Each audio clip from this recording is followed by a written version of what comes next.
Hello students, JEE main का जो है 23 जैन का जो शिफ्ट वन था उसी तरह से रहा जैसा 22 जैन रहा था। पेपर ज्यादा डिफिकल्ट नहीं था बच्चों, स्ट्रेट फॉरवर्ड पेपर था।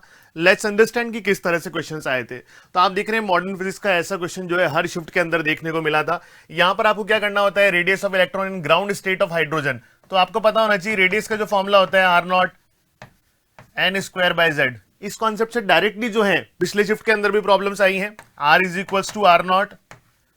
अब देखिए इन्होंने बोला है कि रेडियस ए नॉट है हाइड्रोजन के लिए, फिर इसके बाद इन्होंने हीलियम के थर्ड एक्साइटेड स्टेट में पूछा है। तो थर्ड एक्साइटेड स्टेट मतलब यहां पर 4 आ जाएगा। हीलियम के लिए z की वैल्यू आपने 2 डाल दी यहां पे, तो आपका जो वैल्यू है 8 आर नॉट निकल के आता है। बाद में इन्होंने रेशो पूछा, मैं ए नॉट को आर नॉट लेके चल रहा हूं यहां पर, आर नॉट बाय आर का। तो आप देख सकते हैं r naught divide by 8 r naught, 1/8 is the correct answer. एकदम सीधा प्रॉब्लम था बच्चों, इस तरह से आपको ये सॉल्व करना था। Let's see the next problem. Electric flux से रिलेटेड आपको ये प्रॉब्लम पूछा गया था। यूनिट एंड डायमेंशंस में बहुत बार सवाल आ रहे हैं लगातार, हर शिफ्ट के अंदर ये प्रॉब्लम देखने को मिली है इस तरह की। इन्होंने यहां पर पूछा आपसे the dimension value of beta by alpha. अब देखिए यहां पर जो है ये बीटा सिग्मा और अल्फा लैम्डा, इनका डायमेंशन सेम होना चाहिए। Dimension of alpha lambda must be of flux, ठीक है। अब फ्लक्स किस में मेजर किया जाता है, इन्होंने पक्का इलेक्ट्रिक फ्लक्स लिखा है, तो हमें मालूम है कि यहां पर जो है ई डॉट ए करते हैं अपन यहां पे, ठीक है। देखते हैं यहां पे, तो यहां पर अल्फा का डायमेंशन जो होगा ई ए के डायमेंशन को लीनियर चार्ज डेंसिटी के डायमेंशन से डिवाइड कर देंगे। सिमिलरली बीटा का जो डायमेंशन होगा ई ए के डायमेंशन को जो है सिग्मा के डायमेंशन से डिवाइड कर देंगे। देख लेते हैं भाई यहां पर beta by alpha, E A by sigma, E A by lambda, ठीक है। आपको दिखा लैम्डा अपॉन सिग्मा। अब लैम्डा जो होता है वो चार्ज पर यूनिट लेंथ होता है, तो चार्ज अपॉन लेंथ का डायमेंशन, एंड सिग्मा जो होता है charge per unit area. Area by length मतलब जो फाइनल डायमेंशन आपका आएगा वो लेंथ का डायमेंशन आपका यहां पर बन जाएगा। अब देखते हैं लेंथ का डायमेंशन कहां पर है। So it is very obvious कि बच्चों इसका आंसर जो था ऑप्शन 1 था। स्ट्रेट फॉरवर्ड प्रॉब्लम अगेन, ठीक है। देखिए डायमेंशंस मैंने आपको बोला लगातार पूछे जा रहे हैं बच्चों। देखिए डायमेंशंस का एक और problem, displacement of a particle as a function of time is given like this. फिर बोला है dimension of A B C D, देखते हैं यहां पे। अब देखिए यहां पर जो है ए बी सी और डी का डायमेंशन पूछा है, ये डिस्प्लेसमेंट है। अगर मैं इसको यहां पर चेक करने की कोशिश करता हूं तो यहां पर देखिए सी के साथ टी स्क्वायर एडेड है, ठीक है। ये तो डायमेंशन लेस होता है पूरा, ये पूरा डायमेंशन लेस होता है। तो ए का डायमेंशन लेंथ होगा, बी का डायमेंशन लेंथ होगा, एंड लास्टली डी का डायमेंशन भी लेंथ होगा। यहां देखिए सी टी स्क्वायर लिखा हुआ है, तो इसका डायमेंशन लेंथ पर सेकंड स्क्वायर होना चाहिए, तो उसे मैं टी स्क्वायर लिख रहा हूं बच्चों यहां पे। अब देख लेते हैं कि करना क्या है आपको, ए इंटू बी इंटू सी करना है। तो अगर ए इंटू बी इंटू सी करूंगा तो L cube by T square, और इसे डी के डायमेंशन से डिवाइड करना है, मतलब लेंथ के डायमेंशन से आपको यहां डिवाइड करना है। तो L square by T square किसी ऑप्शन में दिख रहा है, yes, second option is the correct answer for this. इस तरह से प्रॉब्लम सॉल्व करनी थी बच्चों। अब देखो ये ऑप्टिक्स का एक बेसिक प्रॉब्लम यहां पर पूछा गया। क्या करना है यहां पर, small point object is placed at some distance from a convex spherical surface. तो एक स्फेरिकल सरफेस आपको दे रखी है ये रे। बेसिकली बच्चों इस प्रॉब्लम को कहते हैं रिफ्रैक्शन थ्रू कर्व्ड सरफेस, ठीक है। अब देखिए यहां पर फॉर्मूला आपको लगना है n2 by V minus n1 by U, n2 minus n1 by R. देखते हैं इसमें दे क्या रखा है आगे। रिफ्रैक्टिव इंडेक्स ये बच्चों होता है n2, जहां लाइट जा रही होती है, और जहां से लाइट आ रही होती है वो n1। तो ये हुआ 3/2 v minus 1/u is equal to, subtract करेंगे तो 1/2 बन जाएगा। देखते हैं कि u और v की क्या वैल्यूज इन्होंने दे रखी है। यहां पे इन्होंने बोला कि that it was found that the image is formed eight equal distance from p। जितने डिस्टेंस पर रखी है उतने ही डिस्टेंस उधर बन रही है। तो भाई अगर इसको हमने x लिया है तो इसको भी x ले लेते हैं। v पॉजिटिव होगा, u नेगेटिव होगा, तो 3/2x, यहां माइनस डालूंगा तो माइनस माइनस प्लस। देखते हैं भाई फाइनल आंसर क्या बन रहा है, 5/2x is equals to 1/2r। We can see that x की वैल्यू जो है यहां पर 5r निकल के आ रही है। तो आसान ही प्रॉब्लम थी, simply refraction through curved surface से प्रॉब्लम सॉल्व हो जाती है। Let's see the next fifth one. For a given velocity time graph find the distance travelled up to 30.5। कुछ लोगों ने इसे 0.5 भी कहा, यहां पर 30.5 भी कहा, बट देखो आपको तो कॉन्सेप्ट समझना है यहां पर, because this is a guest paper, ठीक है। ये बच्चों के इनपुट से ही बनाया गया है, एक्चुअल पेपर अभी रिलीज नहीं हुआ है, ठीक है। देखते हैं हमें क्या करना है, एरिया निकालना है। What is this area? सबसे पहले इस एरिया की बात कर लेता हूं। ये ट्रेपीजियम दिख रहा है, half into sum of parallel sides and the distance between them. Distance 2 है, पैरेलल साइड्स 200 400 इज 600, ये 600 हो गया। अब टिल 30.5 निकालना है, ये 2 है। अगर मान लो ये 30.5 एक यहां पर पॉइंट है, so this distance is 28.5, this distance is 400। तो ये वाला जो एरिया है वो है 400 इंटू 28.5। इसे अगर कैलकुलेट करके चेक करता हूं तो ये लिखा हुआ है 4 इंटू 2850, ठीक है। ट्राई करके देखते हैं कि क्या बन रहा है यहां पे। तो ये जो है अगर मैं मल्टीप्लाई करता हूं तो ये मेरा बनता है 11400, 11,400। ये एरिया आ गया, ये एरिया आ गया, दोनों को ऐड करो, total area is equal to 12,000। इसमें ये ऐड करेंगे, so that is 12 kilometre. That is how we can find the answer of this question. एक सिंपल एरिया निकालने का क्वेश्चन था बच्चों। Let's see the next 6 problem. अब देखो ये भी प्रॉब्लम अलग अलग जगह पर अलग अलग तरह से दिया गया, but let's understand the concept. Concept क्या कहता है? Two identical balls of mass m and radius r are released from rest on two inclined planes at length L as shown in the diagram. यहां से लेके यहां तक की length L दे रखी है, अगेन यहां से लेके यहां तक की लेंथ L दे रखी है। आगे देखते हैं। If balls are rolling without sliding, तो आपको हाफ mv स्क्वायर तो यूज करना ही है काइनेटिक एनर्जी में, साथ साथ में हाफ आई ओमेगा स्क्वायर का भी इस्तेमाल करना है। ये काइनेटिक एनर्जी है नेट, ठीक है। Ratio of the square of the speeds with which they will reach on the ground. तो देखिए यहां पर लॉस हो रहा है पोटेंशियल एनर्जी का। सो लेट मी से कि इसकी पोटेंशियल एनर्जी यहां पर mgh थी और इसकी भी, पर हाइट अलग अलग हो सकती है क्योंकि हाइपोटेनस सेम है, mgh2, ठीक है। वो बाद में सब्स्टिट्यूट करेंगे, पर पहले के लिए इक्वेशन लगाते हैं। mgh1 is equal to half m v1 square plus half I. भाई सॉलिड स्फेयर लेके चलेंगे, स्फेयर कहा है, identical balls of mass m, ball तो स्फेरिकल ऑब्जेक्ट ही होता है। 2/5 mr स्क्वायर, और यहां पर क्या हो जाएगा v square by r square. v1 ले लेते हैं, पहली बॉल के लिए लगा रहे हैं यहां पे। आप नोट करेंगे बच्चों इसे जब सॉल्व करेंगे, यहां पर mgh1 ये mv1 square by 2 plus mv1 square by 5 add कर देंगे तो बच्चों ये बन जाएगा 7/10 mv1 स्क्वायर, ठीक है। इंटरेस्टिंग बात ये है, दूसरे के लिए करोगे तो 7/10 mv2 स्क्वायर बन जाएगा, कोई डिफरेंस थोड़ी आएगा यहां पे। चलिए देखते हैं, हमें तो रेशियो लेना है, तो रेशियो लेने के लिए हम देखते हैं कि सर पहली वाली सिचुएशन में आया mgh1 is equal to 7/10 mv1 square, sir दूसरी सिचुएशन में आ जाएगा mgh2 7/10 mv2 स्क्वायर। जब मैं दोनों को डिवाइड कर रहा हूं तो मुझे समझ में आ रहा है बेसिकली सारा जो गेम है वो किस चीज का है, वो हाइट का है, h1/h2 का। अब देखिए हाइट कैसे लिख सकते हैं आप, अगर हाइट h1 लिखना चाहते हैं तो हाइपोटेनस पता है आपको, परपेंडिकुलर पता करनी है तो L sin 30, ठीक है। तो ये हो जाती है L sin 30, ये हो जाता है L sin 45। जब इसे सॉल्व करेंगे तो बच्चों 1/√2 आपका यहां पर फाइनल आंसर बन जाएगा। That is why B option is the correct answer. Again एक बेसिक कॉन्सेप्ट है रोटेशन का जो आपने क्लास में पढ़ा हुआ होता है। Let's see the next problem. इसमें क्या बोला गया, hot water moves faster than cold water. ये क्या कहना चाह रहे हैं, ठीक है। They are talking about viscosity.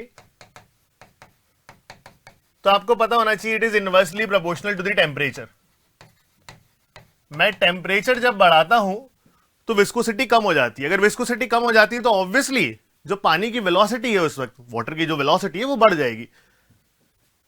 बिल्कुल सही स्टेटमेंट है। आगे देखते हैं, soap water have higher surface tension than fresh water. ये एकदम गलत है भाई। सोप वाटर जो होता है उसका सरफेस टेंशन बच्चों कम हो जाता है, ज्यादा नहीं होता है। तो this is wrong. That is why we need to choose the statement that statement 2 is false. ये आपका आंसर है। थ्योरेटिकल क्वेश्चन था एक, जो आप जरूर क्लास में आपने पढ़ा ही होगा। नेक्स्ट देखते हैं बच्चों। अच्छा, नंबरिंग में कुछ गड़बड़ है यहां पर, 6, 7, 8 है ये क्वेश्चन, कोई दिक्कत नहीं, समझते हैं 8 क्वेश्चन कैसे करना है। देर इज फोर्स फील्ड, एक फोर्स की फील्ड आपको दिखा रखी है यहां पर, in which a particle moves along the X equals to Y, find work done by the forces as the particle moves from this to this. Work निकालने के लिए आपको पता होता है दैट वर्क का फॉर्मूला होता है एफ डॉट डी एस, ठीक है। डी एस लिखना चाहिए वहां पर। अगर मैं एक्स के लिए निकाल रहा हूं तो एक्स के लिए लूंगा तो f x d x, y के लिए एफ वाई डी आई। एक जनरल फॉर्मूला पहले लिख लेते हैं।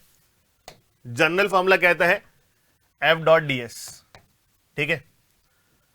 अब देखिए यहां पर एक छोटा सा कैच है। कैच क्या है कि सर ये तो y फंस गया यहां पर, so we should use the condition x बराबर y। ट्राई करते हैं, देखते हैं। सर फोर्स वेक्टर तो पता है मुझे, एक्स क्यूब वाई आई कैब प्लस वाई स्क्वायर जे कैब। सर ये वेक्टर कैसे लिखते हैं, डी एक्स आई कैब प्लस डी वाई जे कैब। अब दोनों का डॉट प्रोडक्ट लेता हूं, डॉट प्रोडक्ट लूंगा तो x cube y d x plus y square d y. अभी इंटीग्रेट करना बाकी है, बट एक छोटी सी चीज, इस y को हटाया जा सकता है x equals to y relation से, तो हटा देते हैं यहां से। एक्स की power 4 d x plus y square d y. ये तो बच्चों आपने अभी वर्क का जो है सिर्फ डी डब्ल्यू लिखा है, इंटीग्रेट भी बाकी है। इंटीग्रेट भी करते हैं, कहां से कहां, 0 से 2, 0 से 2। एक्स की पावर 5/5 जो है आपका यहां पर ये रिजल्ट बना, प्लस वाई क्यूब बाई 3 ये रिजल्ट बना। अब फाइनल जो है हमें सिर्फ यहां पर डेटा ही रखना है। 0 से 2 जब रखेंगे तो 0 पे तो आंसर 0 हो जाएगा। 2 की power 5 that will be equals to 32/5। 2 की power 3 that will be equals to 8/3। LCM लेता हूं 15, तो ये 32 into 3 that will be equals to 96। 8 into 5 that will be 40। तो मेरा आंसर बच्चों यहां पर आ रहा है 136/15। That is how we need to solve this problem. Again अगर आपने वर्क एनर्जी पावर जो है क्लास में पढ़ा होगा तो ये डेफिनेटली इस तरह की प्रॉब्लम क्लास में करी भी होती है हमारी, ठीक है। Let's move to the 9th problem. 9th problem देखते हैं यहां पे। एक बिल्कुल सिंपल क्वेश्चन जो आपको सिर्फ ये चेक करना चाहता है कि आपने थर्मो के बेसिक्स पढ़े हैं या नहीं। वॉल्यूम चेंज इज 0, ये तो आइसोकोरिक होता है, तो बिल्कुल सही लिखा हुआ है, connected. When pressure is constant, ये आइसोबारिक होता है, ठीक है। When no heat is exchange, ये एडियाबैटिक होता है। Work done by the gas is equal to the heat given to the gas, मतलब चेंज इन इंटरनल एनर्जी हुआ ही नहीं वहां पर, तो आइसोथर्मल होता है। तो भाई इस हिसाब से P का 1 Q का 3, P का 1 एक ही ऑप्शन में दिख रहा है, P का 1 Q का 3 R का 2 एंड S का 4। स्ट्रेट फॉरवर्ड प्रॉब्लम था बच्चों ये थर्मोडायनेमिक्स का। Let's see the 10th problem. यहां देखना एक इंडक्टर का एक बेसिक यूज पूछा गया है। In the given DC circuit find the current through R is equal to 12 ohm in steady state. अब देखो कैपेसिटर कैसे बिहेव करता है स्टेडी स्टेट पे, इंडक्टर कैसे करता है, ये दोनों चीजें पता होनी चाहिए। इंडक्टर जो है स्टेडी स्टेट पे जो है ये क्या बन जाता है, स्ट्रेट वायर। अगर मैं बात करता T इज इक्वल्स टू 0 पे, तो T इज इक्वल्स टू 0 पे ये होता है ब्रोकन वायर, ठीक है। इसका जस्ट उल्टा होता है कैपेसिटर में, ठीक है। जो ये दिखाया है ना, इसका जस्ट रिवर्स कर देना, स्टेडी स्टेट पे जो है ब्रोकन वायर कर देना कैपेसिटर में, और T इज इक्वल टू 0 पे स्ट्रेट वायर कर देना। एक और छोटी सी समस्या कि ये स्टेडी स्टेट होता क्या है, तो स्टेडी स्टेट आती है after a very long time. I hope clarity हो गई होगी, कोई दिक्कत नहीं, आगे प्रॉब्लम सॉल्व कर देते हैं हमारी। हमने बोला steady state T is equal to infinity, straight wire बनाओ, खत्म हो गया क्वेश्चन। भाई सर्किट का जो है पोटेंशियल पता है, सर्किट का जो है रेजिस्टेंस पता है, और इस हिसाब से 1 एम्पियर आपका आंसर आ जाता है। That was the way we need to solve this problem. Let's see the 11th one. अच्छा, सेंटर ऑफ मास का क्वेश्चन, ठीक है, पक्का याद होगा। क्लास के अंदर स्फीयर वाला क्वेश्चन हम करते हैं, यहां पर कुछ कट करते हैं r/2 का, तो a/6 खिसक जाता है। वही कॉन्सेप्ट्स का इस्तेमाल करना है आपको, पर ये डिस्क है, ठीक है। तो डिस्क के अंदर क्या होगा, आपने बोला कि देखिए भाई ये पूरी डिस्क है जिसका रेडियस r है, 1/4 रेडियस वाली डिस्क उठाई, तो अगर पूरे डिस्क का मास जो है मैं m लेता हूं, तो 1/4 रेडियस वाली का जो मास है वो m/16. You know that all the mass is concentrated in the surface area. That is why we are doing the square of pi r square. Okay? तो pi r square का इस्तेमाल करके जो है हम इस्तेमाल करके इसे निकाल रहे हैं यहाँ पे. चलिए आगे देखते हैं. यहां से सेंटर ऑफ मास निकालना है, तो वही कॉन्सेप्ट जो पहले से पढ़े हुए होते हैं कि xcm is equals to m1x1 plus m2x2 divide by m1 plus m2. इसके लिए खुद के लिए इसे ऑरिजिन मानते हुए सॉल्व कर रहे हैं. तो x1 की वैल्यू बच्चों 0 हो गई, तो m1 इंटू 0 मतलब m इंटू 0. x2 की वैल्यू, अब देखिए जो चीज कट करी है, कट करने वाली का मास तो नेगेटिव लूंगा ना, ध्यान रखना. मास ये रहा, x2 सेंटर ऑफ मास की पोजीशन वो बच्चों यहां पर 15 है, divide by m1 plus m2. m1 plus m2 होता है पर मास तो नेगेटिव है, तो that is Y m/16 negative का लिखा है यहां पे. ये तो पूरा सर डिसअपियर हो जाएगा. मेरा न्यूमरेटर में बच रहा है 15m/16, डिनोमिनेटर में बच रहा है 15m/16.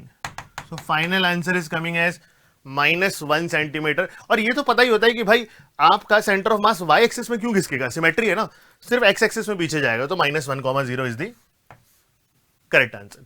Let's move to the problem number 12. देखिए ये क्या पूछा गया है, रेशियो पूछा गया इलेक्ट्रोस्टैटिक फोर्स ग्रेविटेशनल फोर्स. छोटा सा बच्चा भी इस क्वेश्चन को अच्छे से समझ सकता है. ठीक है, electric force to gravitational force. Electric force होता है kq1q2 by r square. Gravitational force होता है g m1 m2 bye r square. ठीक है, k की जगह 1/4 पाई एप्सिलॉन नॉट डाल दीजिए और चेक कर लीजिए क्या दिख रहा है आपको. मुझे फोर्थ ऑप्शन दिख रहा है कि जैसे मैं सब्स्टिट्यूट करूंगा तो q1 q2 4 pi epsilon naught g m1 m2. That is the correct answer. Let's see the next problem, 13th one. Which one is the correct option for a given circuit of I, V1 and V2? एक बहुत standard सवाल है जो कहा जाता है कि semiconductor से पूछा जाएगा. ये डायोड लगा है फॉरवर्ड बायस में, तो it will allow to flow the current. ये कंडक्ट करेगा डायोड. 4 और 4 पैरेलल में दिख रहे हैं तो 2 ओम हो जाएगा. 2 और 4 सीरीज में दिख रहे हैं तो आर इक्विवेलेंट की वैल्यू 6 ओम हो जाएगी. आर इक्विवेलेंट की वैल्यू 6 ओम होते ही करंट की value potential difference by this वो 1 एम्पियर हो जाती है. तो सर ये गलत, ये गलत, यहां 1 एम्पियर है, यहां भी 1 एम्पियर है. पोटेंशियल डिफरेंस देख लीजिए, ये तो बहुत ही आसान हो जाता है ना. जब करंट की वैल्यू 1 होती है तो पोटेंशियल डिफरेंस में ये तो 1 हो गया, जो रेजिस्टर वही पोटेंशियल डिफरेंस, तो यहां 4 वोल्ट और ये दोनों मिला के क्या बन रहे थे 2. तो V1 का वैल्यू 4, V2 का वैल्यू 2. ठीक है, that is why this is the correct answer. Let's see the next one, 14. Self inductance depends on. Self inductance किस पे डिपेंड करता है? आपने क्लास में पढ़ा होता है flux is equals to Li. Flux, अब किसके लिए फ्लक्स उठाएं? लेट अस अज्यूम कि हम जो है आपस सोलेनॉइड के लिए कर रहे हैं. सोलेनॉइड के अंदर जो है मैग्नेटिक फील्ड होती है, फ्लक्स के अंदर मुझे B इंटू ए लिखना है. जो मैग्नेटिक फील्ड होती है वो म्यू नॉट NI होती है. अच्छा, अब जरूरी नहीं है हमेशा म्यू नॉट हो, अगर कोई मीडियम हो तो इसलिए हम इसे mu naught into mu r लिख देते हैं. नंबर ऑफ टर्न्स पर यूनिट लेंथ इज इक्वल्स, अच्छा एरिया भूल गए, ये एरिया भी है यहां पे, Li. आई और आई कैंसिल आउट हो गया यहां पे. मेरा जो इंडक्टेंस का वैल्यू आ रहा है mu naught mu r n और ए. अब देखिए what is mu naught, what is mu r. ये मीडियम की परमिएबिलिटी बन जाती है ना मल्टीप्लाई होके म्यू एम, तो मीडियम पे डिपेंड कर रहा है. ठीक है, पर ओनली नहीं है, ये आगे क्या है, ज्योमेट्री है ना, वॉल्यूम कहीं ना कहीं बन सकता है यहां से. तो that is why it depends on geometry and medium property, दोनों पे डिपेंड कर रहा होता है. इस तरह से आपको ये क्वेश्चन समझना था. Let's move to the next one. ये देखो यार, key shown in this circuit is close at t is equals to 0. मैंने ऑलरेडी आपको बता दिया है कि इंडक्टर कैपेसिटर कैसे बिहेव करते हैं. इसे आप क्लोज कर दोगे t इज इक्वल्स टू 0 पे. फिर पूछा है choose the incorrect option regarding the conditions at t is equals to 0. t is equals to 0 पे पूछा है. t इज इक्वल्स टू 0 पे कैसे बिहेव करता है ये? Straight wire. तो इसका मतलब सर्किट में करंट कितना जा रहा होगा? E bye are. चेक करते हैं. Current in the circuit is 0. यही गलत है और गलत को ही सेलेक्ट करना था, तो हो गया आंसर. आगे पढ़ लेते हैं फिर भी. Voltage across the capacitor is minimum. सही बात है. जब यहां पर स्ट्रेट वायर है t इज इक्वल टू 0 पे, तो वोल्टेज मिनिमम ही होगा। ठीक है, current in the circuit is maximum, सही बात है, दिख रहा है, तो पहले मैक्सिमम ही होगा। Then voltage across resistance is maximum, अगर यहां का वोल्टेज 0 है तो सारा वोल्टेज रेजिस्टर लेके चला जाएगा, तो ये भी सही है। हमें सही टिक नहीं करना था, गलत बताना था। ठीक है, let's move to the next question, 16th question. यहां क्या बोला गया है? अगेन बिल्कुल सीधा क्वेश्चन, दो डायपोल दिए थे, डायपोल की वजह से यहां पर इलेक्ट्रिक फील्ड 2 kp/r3 इसी डायरेक्शन में होगी ना, ये डायपोल है, डायपोल के डायरेक्शन में इलेक्ट्रिक फील्ड, क्योंकि वो उसकी एक्सियल पोजीशन है। इस डायपोल के लिए ये इक्वेटोरियल पोजीशन है, तो इसके लिए पीछे की तरफ इलेक्ट्रिक फील्ड kp/r3। इन दोनों का जब नेट निकालेंगे तो net value of electric field दोनों सेपरेट हो जाएंगे, उल्टे पुल्टे डायरेक्शन में है, kp/r3। kp/r3 मेरा डी ऑप्शन में लिखा हुआ है। That is how we need to find the answer. Let's move to the next one, 17th। Diabetic adiabatic, adiabatic जो है आपको कांस्टेंट दिखा रखा है गैस का 3/2 है। ठीक है, आगे यूज करेंगे। If volume of gas is initially at 0 degree Celsius reduce to 1/4 of the original volume, तो पहले 273 केल्विन पे जो वॉल्यूम था इसको हमने किसी नए टेम्परेचर पे ले जाके V/4 कर दिया। ठीक है, द न्यू टेम्परेचर इज, अब देखो आपको एक इक्वेशन बस पता होनी चाहिए कि सर एडियाबैटिक के अंदर टीवी की पावर गामा-1 इज इक्वल्स टू कांस्टेंट। तो टी की वैल्यू पहले 273 थी, वॉल्यूम पहले V था, गामा-1 क्या हो जाएगा, हाफ। नया टेम्परेचर नहीं पता, नया वॉल्यूम V/4, गामा-1 से ये हाफ हो जाएगा। ठीक है, देखिएगा 273 ये रूट V लिखा हुआ है इज इक्वल्स टू टी, ये रूट V लिखा हुआ है, नीचे क्या आ गया 2। सर ये कैंसिल आउट, ये कैंसिल आउट, टेम्परेचर की वैल्यू 273 का double, that will be equals to 546 kelvin. अब इसे वापस से डिग्री सेल्सियस में कन्वर्ट कर दीजिए, तो 546 केल्विन जो है यहां पर जो है डिग्री सेल्सियस तो नहीं बनेगा, दे रखा है 4th ऑप्शन में, सीधा टिक करिए और आगे बढ़िए। That is the way we need to solve this problem. एक एडियाबेटिक प्रोसेस का स्ट्रेट फॉरवर्ड प्रॉब्लम है। Let's move to the 18th problem. अब देखो ये प्रॉब्लम जो था थोड़ा मुझे अच्छा लगा, ठीक है, relative to the other problems of this paper. ठीक है, देखते हैं। Given a convex lens of refractive index μ2, convex lens है, इसका रिफ्रैक्टिव इंडेक्स μ2 है, बाहर मीडियम का μ1 दे रखा है, एंड कहा गया है that having radius of curvature r1 and r2, पहले का r1 है, दूसरे का r2 है। ठीक है, then R2 surface is silver polished. ठीक है, R2 सरफेस को हमने सिल्वर पॉलिश कर दिया है, यहां पे ये दिखा दिया। देन आगे बोला गया है where should an object be placed on the optical axis so that the real and inverted image is formed at the same place. पहली बात तो कॉम्बिनेशन ऑफ लेंसेज में ये कॉम्बिनेशन एक कॉन्केव मिरर की तरह बिहेव करता है। कॉन्केव मिरर में सेम साइज की अगर आपको इमेज बनानी है रियल एंड इन्वर्टेड, तो आपको सेंटर ऑफ कर्वेचर पे रखना होता है, मतलब double of the focal length. देखते हैं, तो सर फोकल लेंथ निकाल दो। ठीक है, तो आप अगर आप फोकल लेंथ निकाल दोगे, अगर आप यहां पर फोकल लेंथ निकाल दोगे तो जो आपका आंसर होगा that is double of the focal length. ठीक है, तो फोकल लेंथ कैसे निकलेगा सर? तो इसका जो 1/f इक्विवेलेंट होता है वो 1/fm माइनस 2/fl। ठीक है सर, fm मिरर के लिए कैसे लिखेंगे? R2 का आधा। ठीक है भाई, R2 तो रेडियस ऑफ कर्वेचर है ना, उसका आधा, तो R2/2। ठीक है, बट ये इसी डायरेक्शन में है, विद साइन रखेंगे हम तो नेगेटिव रखना पड़ेगा, तो ये गलती नहीं करनी है, नेगेटिव रखना है सर। आगे क्या करें? आगे देखो, -2/fl। fl क्या होता है सर?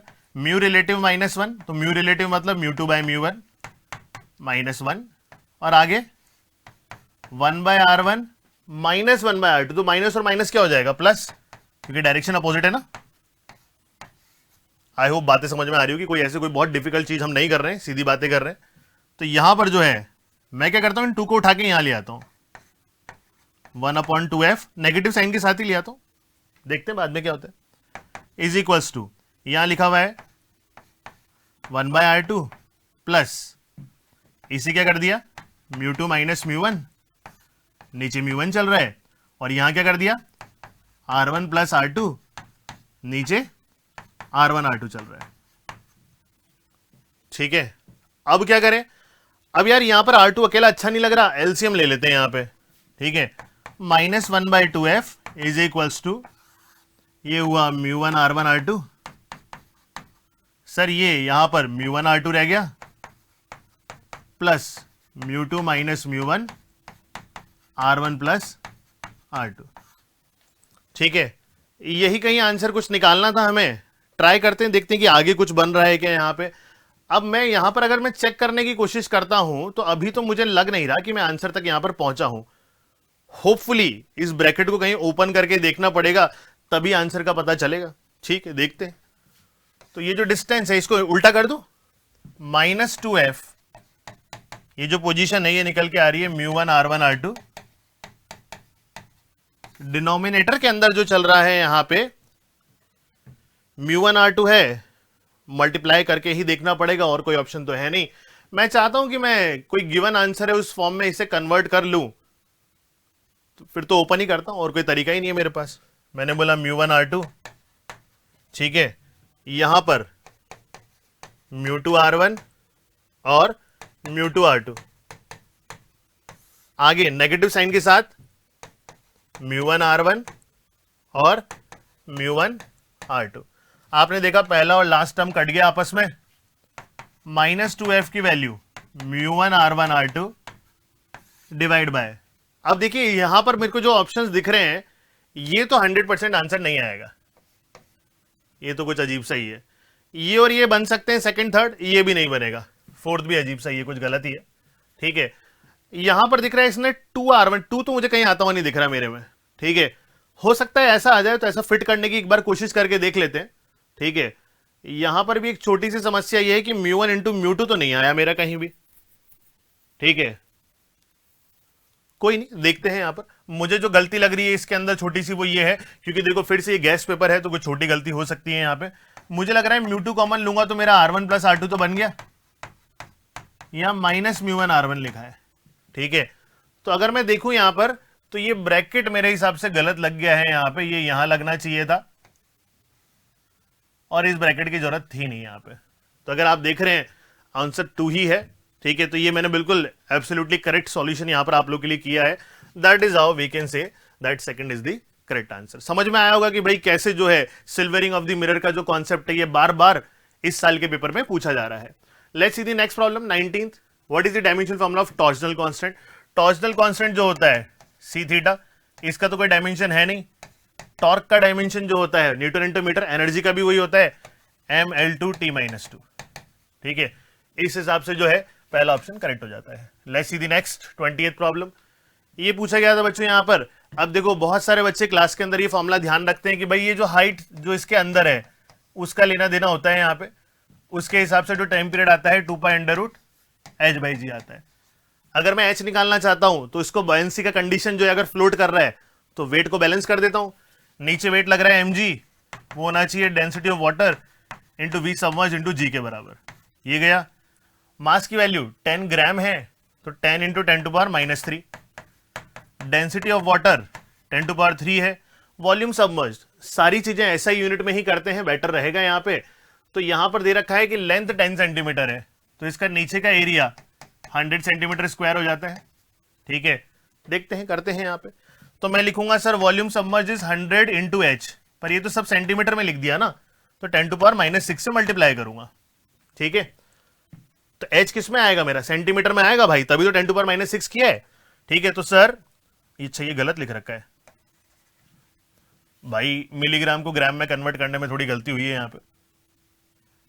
वो जो है 10⁻³ ही चल रहा था यहाँ पे। ठीक है, तो अगर मैं ये देखता हूं कि 3 और -6 बन के -3 बनते हैं और -3 को कैंसिल आउट कर देते हैं, मेरी h की जो वैल्यू है वो 1/10 सेंटीमीटर निकल के आती है। उससे मैं कह सकता हूं h is equal to 1/1000 metres. ये पता चल गया।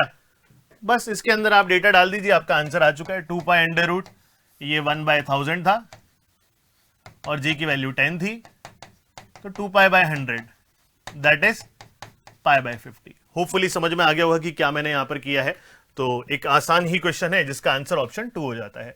Let's see the problem number 21। 20 तक हम कर चुके थे। 21st प्रॉब्लम क्या कहता है, find the equation of magnetic field for the given equation of electric field. ठीक है, तो ऐसे क्वेश्चन को अपने को किस तरह से करना होता है वो देख लेते हैं। यहाँ पे इलेक्ट्रिक फील्ड और मैग्नेटिक फील्ड का जो रिलेशन होता है मैग्नीट्यूड्स का, सॉरी एम्पलीट्यूड्स का, वो होता है E nought is equal to B nought into C. तो बी नॉट की वैल्यू जो है ई नॉट बाई सी, हर ऑप्शन में वही दे रखी है। चलिए, अगर ये cos omega T minus K Z है तो मैग्नेटिक फील्ड में भी सेम होगा, ठीक है। इस हिसाब से ये गलत, भाई साइन में क्यों कन्वर्ट कर दिया, कॉस ही रहेगा। अब देखिए, आपको डायरेक्शन समझना है, एक जगह है 3ik प्लस 4j, एक में दोनों नेगेटिव है, ये कैसे पता चले। इलेक्ट्रिक फील्ड का जो डायरेक्शन है वो ऐसा है, वेव प्रोपेगेट कर रही है, यहां पर देखो ये लिखा हुआ है ना z, इसका मतलब k कैप डायरेक्शन में, तो velocity of wave is k cap, ठीक है। इलेक्ट्रिक फील्ड का जो डायरेक्शन है it is in 4ik minus 3j cap. आपको पता होना चाहिए दैट अगर मैं E क्रॉस B करता हूं तो वेव की डायरेक्शन मिलती है, पर अभी B निकालना है, B निकालने के लिए करना पड़ेगा V क्रॉस E।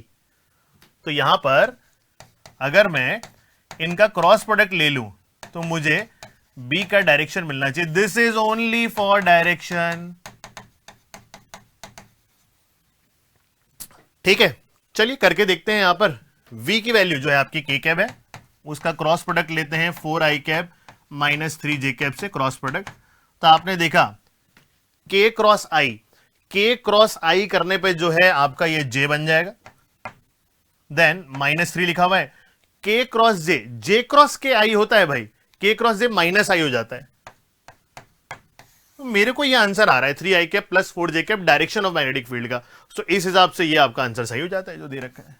तो समझिएगा, बच्चा गलती यहां पर ये करता है, ये होता है आपका absolute correct formula for magnitude calculation, but direction calculation में आप इसका इस्तेमाल करते हैं, ठीक है। Let's see the next problem, 22nd problem पे चलते हैं। 22nd प्रॉब्लम क्या कहता है, ये कहता है two objects are equal distance from sphere of radius r, ठीक है। तो दो ऑब्जेक्ट्स हैं स्फीयर से इक्वल डिस्टेंस में है, इसका जो रेडियस है वो r के बराबर है, ये अगर डिस्टेंस x है तो ये डिस्टेंस भी x है। आगे देखते हैं। ऑफ रिफ्रैक्टिव इंडेक्स म्यू, इसका रिफ्रैक्टिव इंडेक्स म्यू। ऑप्टिक्स से अच्छे सवाल थे इस शिफ्ट के अंदर बच्चों, ठीक है। That the image of one object forms on the other object, find the object distance from the surface of sphere. एक की इमेज दूसरे के ऊपर बन जाती है। तो इसका क्या मतलब है भाई, इसका मतलब यह है कि लाइट रे यहां से अगर गई तो भाई वहां इमेज बनाने के लिए बाय सिमेट्री उसे ऐसे पैरेलल होना पड़ जाएगा, तभी हो सकता है। तो सर इसको सॉल्व करके फाइनल आंसर कैसे निकालें, आपको simply refraction through curved surface का फॉर्मूला इस्तेमाल करना था। n2 by v minus n1 by u is equals to n2 minus n1 by r। And the interesting thing is, अगर वेव स्ट्रेट हो गई है, मतलब लाइट रे स्ट्रेट हो गई है, तो भाई हमें समझ में आ गया है कि v की वैल्यू क्या होनी चाहिए, इनफाइनाइट, ठीक है। अगर v इनफाइनाइट तो ये पूरा खत्म हो गया, माइनस n1 मतलब 1, u की value minus x, n2 minus n1 radius of curvature positive. इसको उल्टा करते ही आपका सही आंसर आ जाना चाहिए, that x is equal to r divide by mu minus 1। तो ये आपका डिस्टेंस निकल के आ गया है, that is why second option is the correct answer. चलिए आखिरी के कुछ सवाल बचे हैं सिर्फ। 23rd प्रॉब्लम देखिए, रेडियो एक्टिविटी का क्वेश्चन है यहां पे। ये क्या कह रहा है समझते हैं इसे। Radioactive decay constant of element A2 is 3 times that of element A1। अगर A1 का डिके कांस्टेंट लैम्डा है तो A2 का डिके कांस्टेंट उससे 3 गुना है, 3 लैम्डा है, ठीक है। Find the ratio of nuclei of element 1 to element 2, ठीक है, after 1 life, half life of A2। Half life किसकी लेनी है, A2 की, ठीक है। तो भाई हम बोल सकते हैं सर पहले एलिमेंट के लिए n1 is equal to n nought E की power minus lambda T, n2 is equal to n nought E की power minus 3 lambda T. Sir ratio निकालने के लिए डिवाइड कर देते हैं, ये जो वैल्यू निकल के आती है ये भाई माइनस 3 लैम्डा ऊपर जाके जो है प्लस हो जाएगा और ई की पावर 2 लैम्डा टी बन जाएगा वो, ठीक है। कोई समस्या तो होनी नहीं चाहिए। सर टाइम का क्या इस्तेमाल करें, आपको बोला है टी हाफ ऑफ किसका ले लो, आप A2 का ले लो। तो टी हाफ ऑफ A2 कैसे लोगे आप बोलोगे ln2 डिवाइड बाय लैम्डा, यही तो टी हाफ होता है, और किसका लेना है A2 का, तो फिर 3 लैम्डा लूंगा यहां पे। सर ये कट गया, मेरा आंसर बन रहा है, अच्छा ये 2/3 ऑफ ln2, इसे कैसे लिखते हो? इसे लिखते हो ln2 में पावर को ऊपर चढ़ा दो, e की पावर ln गायब हो गया, 2 की पावर 2/3 इज दी आंसर। एक बहुत बेसिक सा सवाल था रेडियो एक्टिविटी का, डेफिनेटली हम प्रैक्टिस जरूर करते हैं ऐसे सवालों को, ठीक है। आइए लास्ट क्वेश्चन कर लेते हैं और देखते हैं कि आखिरी क्वेश्चन कैसा है। यहां पर हमारे पास बच्चों टोटल 24 क्वेश्चंस थे, इसलिए हमने आपको टोटल 24 क्वेश्चंस यहां पर करा दिए हैं। ऐसे ही और शिफ्ट के सॉल्यूशंस भी आप लोग के लेके आएंगे। Bullet of kinetic energy of 125 joule strikes a lead block where temperature rises by 50 degree Celsius, ठीक है। लीड ब्लॉक को जाके हिट कर रही है, टेम्परेचर कितने से इंक्रीज कर गया इसका? 50 डिग्री सेल्सियस से। If specific heat of lead is this, इसकी एस की वैल्यू 0.1 जूल पर ग्राम पर degree Celsius, then the mass of lead block is, इसका मास पता करना है भाई। Assume half of kinetic energy of bullet is converted to heat m gram, then 2m is, ठीक है। अच्छा, आधी कन्वर्ट हो जाती है, लीड ब्लॉक का मास m है तो आपको 2m की वैल्यू बता देनी, ठीक है, बता देंगे, ठीक है। आधी एनर्जी कन्वर्ट होगी भाई, तो काइनेटिक एनर्जी का half will go to ms delta t, ठीक है। 125/2 m निकालना है, ये 0.1, डेल्टा टी इज 50, ठीक है। अब यहां को मल्टीप्लाई करेंगे तो 5 बन जाएगा, 125/2 is equal to 5m, m की वैल्यू कितनी आ रही है? 25/2 के बराबर। आंसर क्या देना था? 2m, तो इसका आंसर हो जाता है आपका 50, सॉरी बाय मिस्टेक, ट्वाइस करेंगे हम यहां पे, तो हमारा जो आंसर है यहां पे 25/2 का जो है डबल करने पे 25 हो जाएगा। तो guys this was the paper of shift 1 of 23rd January. We will bring the other solutions also, आपके लिए जो है 23rd जनवरी का शिफ्ट 2 का जो है सॉल्यूशन भी लेके आएंगे। और इसके अलावा जो है 24 जैन, आपको मालूम है 28 एंड 29 को भी पेपर होने वाले हैं। I will suggest to all the aspirants जिनका एग्जाम 28 29 को है, वो डेफिनेटली इन सारे पेपर्स को करके जाएं। जो प्रिलिमिनरी एनालिसिस निकल के आ रहा है, फिजिक्स वैसी ही आ रही है जैसे लगातार आती थी हमेशा, स्ट्रेट फॉरवर्ड सिंपल बच्चे कर पा रहे हैं। केमिस्ट्री भी इजी आ रही है, बट मैथमेटिक्स डिफिकल्ट नहीं, लेंदी आ रही है। सो आई विल सजेस्ट कि क्वेश्चंस रिपीट हो रहे हैं तो आप डेफिनेटली इन सब क्वेश्चंस को प्रैक्टिस करके जाएं। That's it for this video. Thank you बच्चों।